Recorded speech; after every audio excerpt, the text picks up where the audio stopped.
Hello everyone and welcome back. This is Doc at Padama, and this time we are going to discuss how you can craft and choose your research theory based on the sample research title or proposed research title that we have right now in front of you. But before that, please help my YouTube channel by clicking and hitting that subscribe button and that notification bell to alert you when a new video has been uploaded just like this one.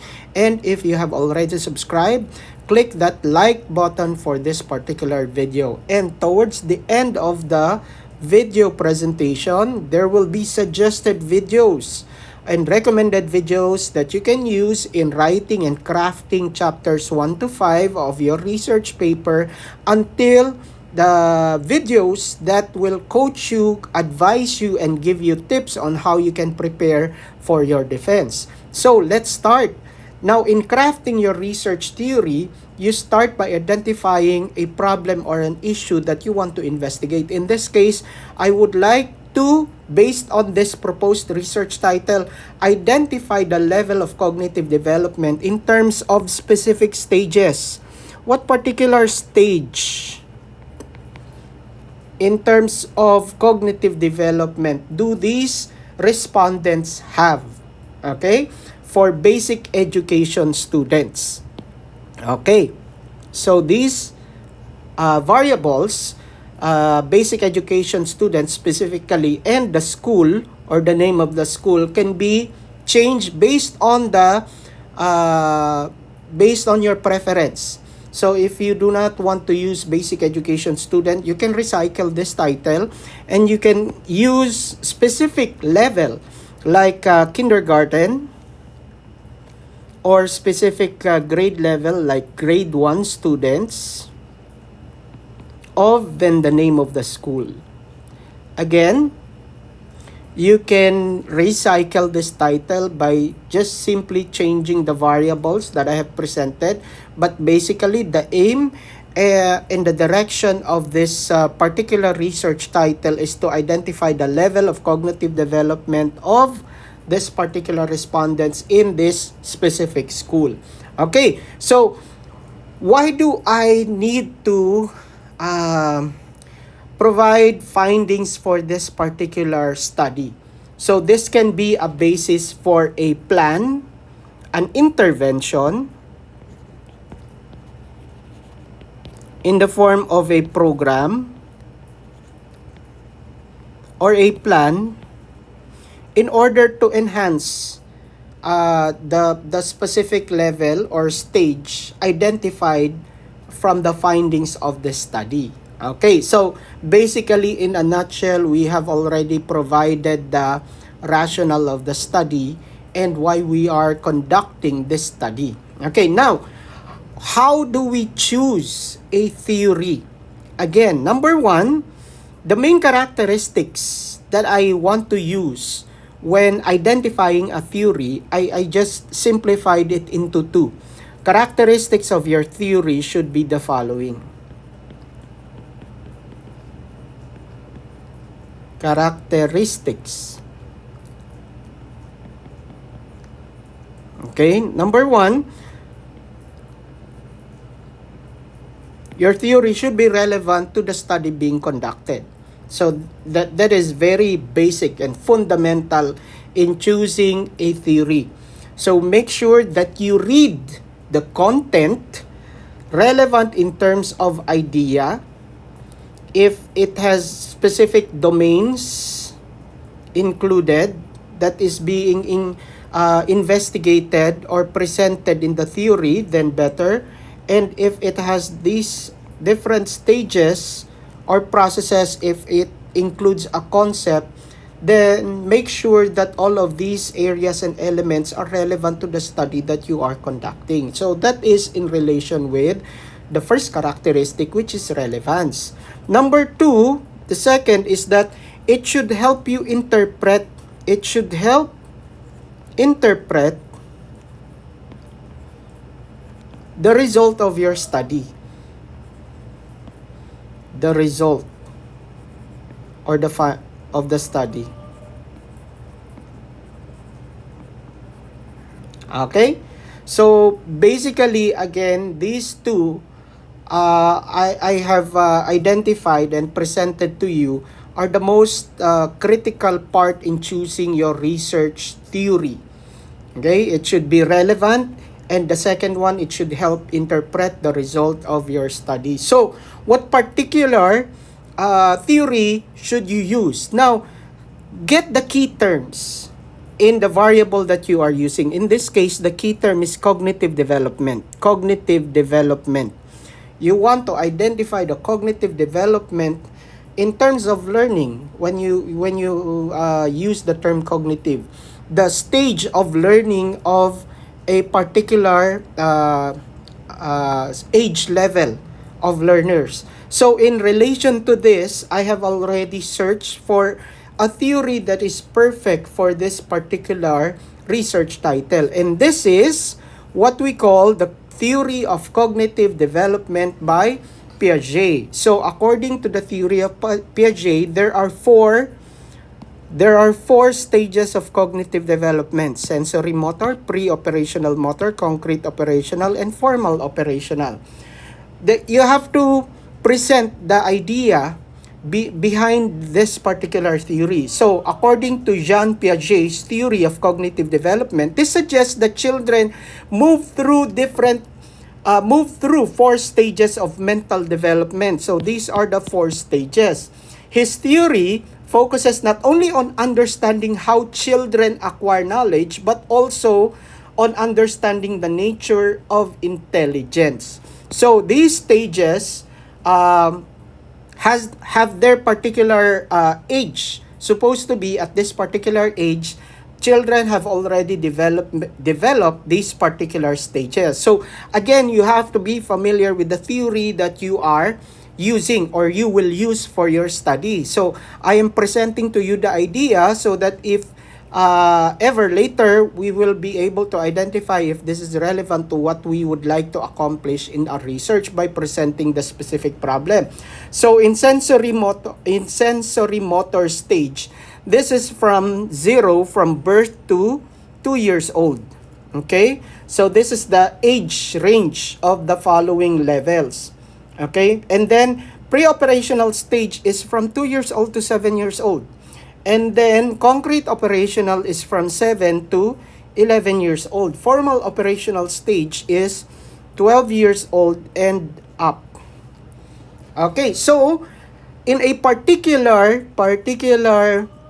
level of respondents, if you want to use kindergarten, you can already try to see an overview of what will happen. So if I use kindergarten as my respondents and I discovered that my kindergarten students are already in the concrete operational, this is going to be very, very significant to the school, because this means if the kindergarten students were identified as concrete operational, they already belong to the 7 to 11 years old cognitive development. And this is very significant. Therefore, instead of enhancing, you can just discover the strategies used in order to achieve this particular result of having a concrete operational at the stage of kindergarten level. Okay, basically, I'm giving a hypothetical result. This may be the case, this may be not. It may be below, which is, it is also possible that it may be below under sensory motor. And therefore, it would merit an enhancement program or intervention program to help students achieve, if not the average, beyond the average cognitive development stage of the student, which is supposed to be for kindergarten under pre-operational stage, supposed to be, if we are using the kindergarten students. Okay, now, how do we formulate the statement of the problem or the specific problem for this particular research title using this particular theory of cognitive development by Jean Piaget? Okay, the statement of the problem is composed of two parts, the general problem and the specific problem. You can either label them or not, but it's okay. So, this study aims to identify the stage of development among basic education students. Specifically, when you use the term specifically, it already connotes the specific problems. So, the initial part is already the general problem, which is the objective of the study presented in the initial statement of this statement of the problem. Okay, so number one, I used profile of the respondents. I seldom use profile, but if I always tell my advisees and research writers that if it is really necessary and you are going to use it in your analysis of the study, then by all means you can use profile of the respondents or the demographic profile of the respondents. But in this case, if you can see, I only use the age in terms of age level, because going back to the stages of cognitive development, I only use the age range from 0 to up 12 and above, from 0 to 12 and above. So this refers to the age. That's why in the profile of the respondents, I only use the domain age. Okay? So aside from that, number two, based on the objective of the study, which is to identify the stage of development, I already utilized and included that in SOP number 2. What is the level of cognitive development of the basic education students of the name of the school in terms of the following? So it may have you already have choices or alternatives that you can use in order to test the cognitive development of the students using the theory or the domains presented in the theory of cognitive development by Piaget, which is the following.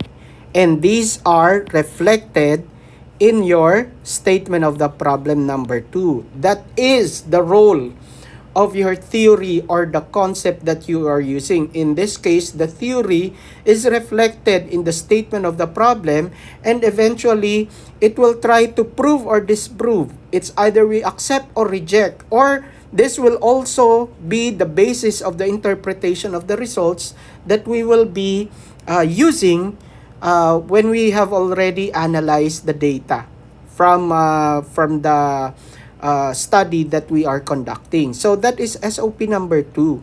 Number 3, earlier I mentioned that if you are going to use the profile of the respondents, make sure that you will be using them in your study. So in this case, under SOP number 3, I would like, the reason why I choose profile of the respondents is that I would like to see if there is relationship, significant relationship. So I want to correlate the profile of the respondents in terms of age with the cognitive development of the respondents. So is there a significant relationship of the age of the respondents in terms of their sensory, motor, pre-operational, concrete operational, and formal operational?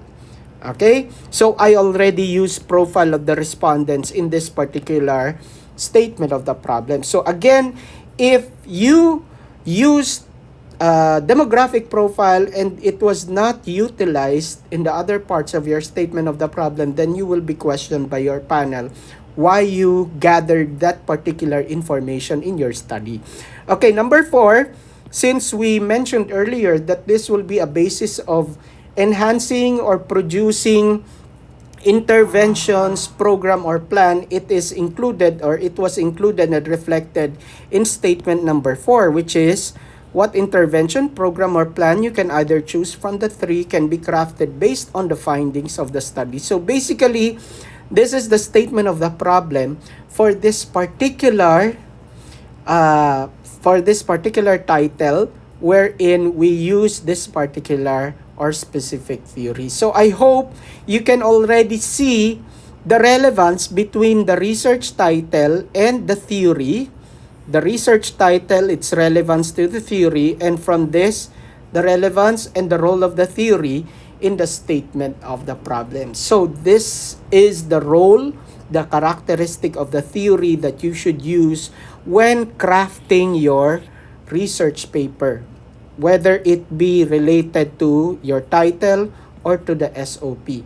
All of them should be cascaded to one another, specifically on this particular part. So I hope you were able to learn from this very short discussion on how you can craft and choose your theory, and how your theory is related to your research title and the formulation of the statement of the problem. Again, thank you very much everyone, and please subscribe to my YouTube channel at Piagets Padama and click that notification bell to alert you when a new video has been uploaded. You can already see the recommended videos on the side of your screens, so you can already choose whatever video you need for a particular part of writing your research paper. Thank you very much everyone. Stay safe, God bless, and see you on our next video. Goodbye.